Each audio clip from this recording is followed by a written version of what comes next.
तो last episode के and पे हमने देखा था कि रोशी के फादर उसके पास पहुंच जाते हैं और वहां पर आने के बाद जैंग को मार डालते हैं ताकि अपनी रोशी का बदला लिया जा सके। रोशी की हालत काफी ज्यादा खराब होती है और वो डैड से कहते हैं कि डैड आप इतने ज्यादा लेट क्यों आए हो। तो डैड उसे कहते हैं कि चलो शुक्र करो कि मैं यहाँ पर आ तो क्या रोशी, क्या तुम मूव कर सकती हो। तो वो कहती है हाँ डैड मेरी टांगे तो कम से कम ठीक ही हैं, लेकिन मुझे लगता है कि आपको मुझे उठाकर लेकर जाना पड़ेगा, क्या हमें यहाँ पर से निकलना है। तो डैड उसे कहते हैं कि हाँ तुम्हें यहाँ पर माउंटेन से नीचे जाना होगा। तो रोशी कहती है लेकिन मैं यहाँ पर माउंटेन से अकेले नीचे क्यों जाऊंगी और आपका क्या होगा। तो फादर उसे कहते हैं क्या तुम्हें यहाँ पर दिखाई नहीं दे रहा, बैरियर टूट रहा है और वहां पर ऊपर से बहुत ही पावरफुल डिमोनिक एनर्जी निकल रही है और मुझे लगता है कि जॉन जोखा वहां पर किसी बहुत ही पावरफुल मॉन्स्टर के साथ फाइट कर रहा है, इसी वजह से मुझे वहां पर जाना ही होगा। कल्ट लीडर के साथ फाइट करने में उसे दिक्कत हो सकती है, इसी वजह से मुझे वहां पर उसकी मदद करने के लिए जाना है। लगता है कि कल्ट लीडर पहले से भी ज्यादा स्ट्रॉन्गर होता जा रहा है। मेरे पास और ज्यादा समय नहीं बचा कि मैं तुम्हें कवर कर सकूं या फिर तुम्हारी सुरक्षा कर सकूं, इसी वजह से तुम्हें माउंटेन के नीचे जाना ही पड़ेगा। तो रोशी कहती है कि नहीं फादर मैं यहाँ पर से नीचे बिल्कुल भी नहीं जाऊंगी। तो फादर उसे कहते हैं कि बस करो, मैं तुम्हें कहा ना कि तुम्हें यहाँ पर से नीचे जाना ही पड़ेगा। मैं नहीं चाहता कि जोखा वहां पर अकेला डिमोनिक कल्ट के लीडर से फाइट करे। हम सभी लोग जो कि ओल्ड मास्टर्स हैं, हम सभी का फर्ज बनता है कि हम लोग यहाँ पर उस बच्चे का साथ दे डिमोनिक कल्ट को हमेशा के लिए खत्म करने के लिए। और ग्रीन फॉरेस्ट का किंग होने के नाते और हमारा जोखा क्योंकि हमारी बैंडर्स फैमिली का एक मेंबर है, तो मेरा फर्ज बनता है कि मैं खुद जाऊं और जाकर डिमोनिक कल्ट लीडर से फाइट करूं। जो कुछ हमने स्टार्ट किया था उसको खत्म तो करना ही होगा, इसी वजह से मुझे वहां पर खुद जाना होगा। इस जंग को खत्म करने का वक्त आ चुका है। तो इसी के साथ ही बाकी के सभी लोग भी इस डिमोनिक एनर्जी को महसूस कर रहे होते हैं कि वो एनर्जी बहुत ज्यादा पावरफुल होती है। तो सभी लोग कहते हैं कि आज यहाँ पर इतनी पावरफुल एनर्जी का हम लोग कैसे सामना करेंगे, क्या ये हीवनली स्वॉर्ड एस्केप टेक्निक है। तो वो लोग कहते हैं नहीं, ये हीवनली एस्केप स्वॉर्ड टेक्निक से भी ज्यादा खतरनाक और डार्क है। क्या तुम्हें दिखाई नहीं दे रहा कि इसके अंदर से कोई भी गोल्डन लाइट नहीं निकल रही। तो स्वॉर्ड सुप्रीम कहते हैं कि हाँ ये बहुत ज्यादा डिफरेंट है, लगता है कि ये डिमोनिक एनर्जी और इतनी पावरफुल डिमोनिक एनर्जी के साथ क्या जोखा ठीक रह पाएगा। सभी लोग जो होते हैं वो कहते हैं कि हमें भी ऊपर जाना पड़ेगा, हमें सभी लोगों को 10 ग्रेटेस्ट मार्शल मास्टर्स को वहां पर जाकर मिलकर फाइट करनी पड़ेगी, तभी हो सकता है कि हम लोग डिमोनिक लीडर को हरा सकें। यहीं पर मिस यॉन को दिखाता है कि मिस यॉन जो होती है वो अपनी तलवार टेक कर घुटने टेक कर बैठी होती है और सोच रही होती है कि यॉन प्लीज यहाँ पर अपना ध्यान रखना, प्लीज जिंदा वापस आना। और साथ ही वहाँ पर सामने उसके लूनार फेरी होती है, उसे लूनार फेरी से फाइट करनी है। तो उसके पीछे जो माउंटेन होती है उसके ऊपर से बहुत ही पावरफुल प्रेशर और एनर्जी निकल रही होती है। लूनार फेरी को इसी बात की फिक्र होती है कि अगर यहाँ पर उनका गढ़ लीडर एक डीमन में चेंज हो जाता है तो पूरी दुनिया को तबाह कर देगा और वो ऐसा नहीं चाहती। इसी वजह से वो सोच रही होती है कि मुझे जल्दी से जल्दी वहाँ पर जाना होगा, क्योंकि उसकी पावर्स भी चली गई हैं। जब वहाँ पर वो बना था डीमन में चेंज हुआ था उस वक्त उसने सारे के सारे डिमोनिक जनरल्स और जितने भी डिमोनिक सोल्जर्स हैं उन सभी की डिमोनिक एनर्जी को एब्जॉर्ब कर लिया था, उनके ट्रांसेंडेंस की एनर्जी चली गई है। तो लूनार फेरी की पावर चली जाने के बाद वो कहती है कि लगता है कि अब दुनिया का अंत आ चुका है, मैं तो यहाँ पर हारूंगी ही लेकिन दुनिया भी यहाँ पर बर्बाद हो जाएगी। तो मिस जॉन सोच रही होती है कि मुझे लगता नहीं है कि ये सब कुछ अच्छा है, तो मुझे जल्दी से जल्दी इस फाइट को खत्म करना होगा, मुझे जल्दी से जल्दी जोखा के पास जाना ही होगा। मैं यहाँ पर लूनार फेरी को फिलहाल के लिए नहीं हरा सकती थी, लेकिन अब यहाँ पर इसे हराने के मेरे पास चांसेस हैं क्योंकि उसकी ट्रांसेंडेंस की पावर चली गई है। चाहे कुछ भी हो जाए मुझे अपनी जान को भी दांव पर लगाना पड़े तभी मुझे लूनार फेरी को हराना ही होगा, ताकि मैं इसे हराने के बाद हमारे जोखा के पास जा सकूं। तो हमारी मिस जॉन बड़ी तेजी के साथ भागती हुई आगे बढ़ती है, जाकर लूनार फेरी के ऊपर अटैक करती है। लूनार फेरी अपनी तलवार को सामने करते हुए अटैक को ब्लॉक करती है और कहती है कि इसकी तलवार का ऑरा पहले से ज्यादा कैसे बढ़ गया है, यानी कि अचानक से इसकी पावर लेवल्स कैसे बढ़ती जा रही है। तो मिस जॉन जो होती है उसकी तलवार के अंदर से और भी ज्यादा लाइट की एनर्जी निकल रही होती है, क्योंकि उसकी तलवार जो होती है वो एक स्पेशल तलवार होती है जो कि डीमंस को एक्सरसाइज करने के लिए होती है। इसी वजह से मिस जॉन उसकी और भी ज्यादा पावर्स को यूज कर रही होती है और भी ज्यादा पावर्स को बाहर निकाल रही होती है।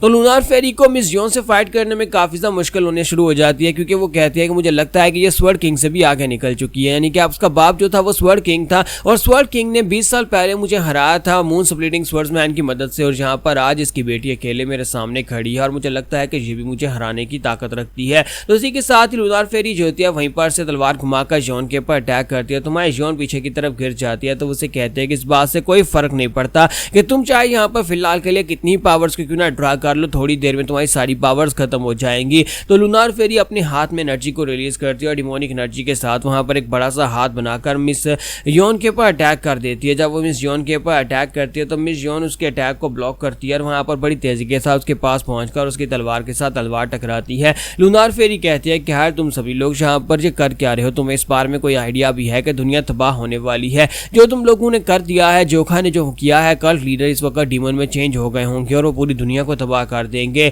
तो मिस जियोन उसे कहते हैं कि तुम्हें दुनिया के बारे में परेशान होने की जरूरत नहीं है, हम सभी लोग मिलकर इस दुनिया को बचा लेंगे, तुम बस यहाँ पर अपना अंत देखो। और साथ ही वो उसके ऊपर एक पावरफुल स्ट्राइक लगा दिया तो जबरदस्त धमाका होता है। दूसरी तरफ माया जोका को दिखाता है कि माया जोका जो होता है ऊपर की तरफ देख रहा होता है, क्योंकि मॉन्स्टर जो होता है उसका साइज काफी सा बड़ा होता है, एक बड़ा सा दानव उसके सामने खड़ा होता है। तो माया जोका कहता है कि ये क्या हो रहा है, इतना बड़ा मॉन्स्टर कहाँ से निकल कर आ गया और इतने बड़े मॉन्स्टर को मैं कैसे हराऊंगा। तो हमारे जोका के सामने एक बड़ा सा डीमन होता है, उस डीमन की बॉडी के अंदर हमारा जो हीवनली डीमन किंग होता है वो होता है, और उसने यहाँ पर अपनी 8 गेट सभी डीमंस की एनर्जी को एब्जॉर्ब करके इसको बनाया होता है।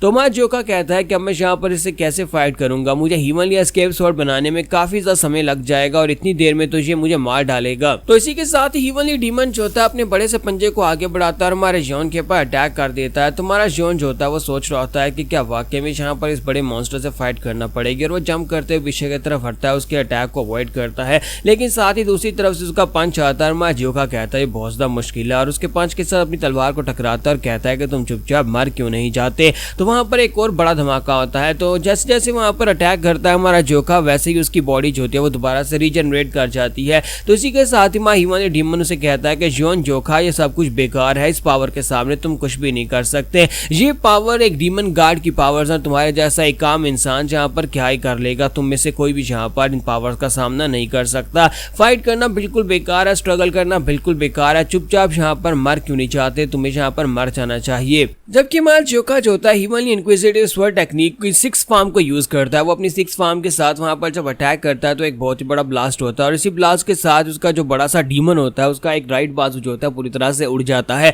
उसका एक बाजू पूरी तरह से वहां पर से गायब हो जाता है। तो इसी के साथ ही वो भी इस बात से काफी हैरान होता है कि इस लड़के की स्ट्रेंथ वाकई में काफी ज्यादा है, लेकिन वो फिर से अपने बाजू को रीजनरेट कर लेता है। तो इसी के साथ हीवनली डीमन उसे कहता है कि मैं तुम्हें कहा ना कि तुम चाहे कुछ भी कर लो तुम मुझे मार नहीं सकते। जबकि हमारा जोका उसे कहता है कि ये फाइट तब खत्म होगी जब मैं यहाँ पर तुम्हें कहूंगा कि ये फाइट खत्म होने वाली है, और तुम्हें लगता है कि मैं इतनी आसानी से हार मान लूंगा, तो ये बिल्कुल ही पॉसिबल नहीं है। हार तो तुम्हें माननी पड़ेगी जब मैं तुम्हारे टुकड़े टुकड़े करूंगा, और उसके बाद तुम खुद यहाँ पर मुझसे माफी की भीख मांगोगे। और इसी के साथ ही जोका जो होता है अपनी थंडरस्टॉर्म आर्ट को यूज करता है और उसके ऊपर फिर से अटैक करता है। जबकि दूसरी तरफ वो डीमन जो होता है अपने बाजू को रीजनरेट कर रहा होता है और उसे कहता है कि मैं क्यूरियस हूं कि तुमने यहाँ पर जिस तरह की आर्ट्स को मास्टर किया हुआ है, ये आर्ट्स कहाँ से आई हैं, लगता है कि तुमने भी यहाँ पर इस दुनिया की आर्ट्स को मास्टर नहीं किया हुआ बल्कि गार्ड्स की आर्ट्स को मास्टर किया हुआ है। लेकिन मुझे नहीं लगता कि तुम्हारे जैसा एक इंसान अपनी इस कमजोर सी बॉडी के साथ गार्ड्स की पावर को यूज करने के लायक है। जरा अपनी हालत देखो, तुम्हें सांस आ रहा है, तुम्हारे पसीने छूट रहे हैं, सिर्फ 1-2 बार इन पावर्स को यूज करने के बाद तुम्हारी ये हालत हो गया, तुम कितनी देर तक टिक पाओगे, तुम्हारा स्टेमिना खत्म होता जा रहा है और तुम यहाँ पर और ज्यादा टेक्निक्स को यूज नहीं कर सकते। और जोका को भी पता होता है कि वो अपनी हीवनली स्वॉर्ड इंक्विजिटिव स्वॉर्ड टेक्निक को और भी ज्यादा यूज नहीं कर सकता क्योंकि उसकी हालत खराब होती जा रही है। तो यहाँ पर हमारी एपिसोड 178 का एंड होगा और नेक्स्ट एपिसोड में देखेंगे क्या हमारा जोका हीवनली डीमन किंग को हरा पाएगा या नहीं।